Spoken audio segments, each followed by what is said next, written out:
Откако објавата на новинарот Цветин Чилиманов привлече внимание на социјалните мрежи поради повиците за насилство кон неговата колешка од странство, Македонската информативна агенција за која известува тој се огради од неговите ставови.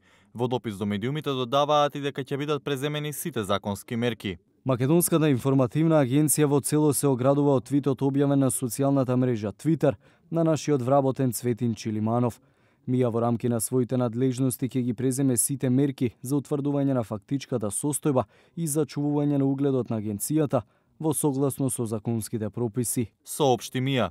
Спорниот твит на Чилиманов е порака до таксистите во која се споменува култниот лик од македонската кинематографија Чичко Кумплунг. Ова јавноста го протолкува како отворен повик за насилство кон новинарката Валери Хопкинс, која напиша: "Таксист бојкотирач во Скопје. Бугарија мисли дека нашиот јазик не постои. Србија одбива да ни ја признае црквата. Грците го блокираат нашето име и имаме проблеми со албанците. Ние немаме проблем, сите останати имаат." Кон низата осуди на сметка на твитот на Чилиманов се надоврза и акторот Јовица Михајловски, кој го толкува ликот на Чичко Кумплуг во филмот Самоуништување.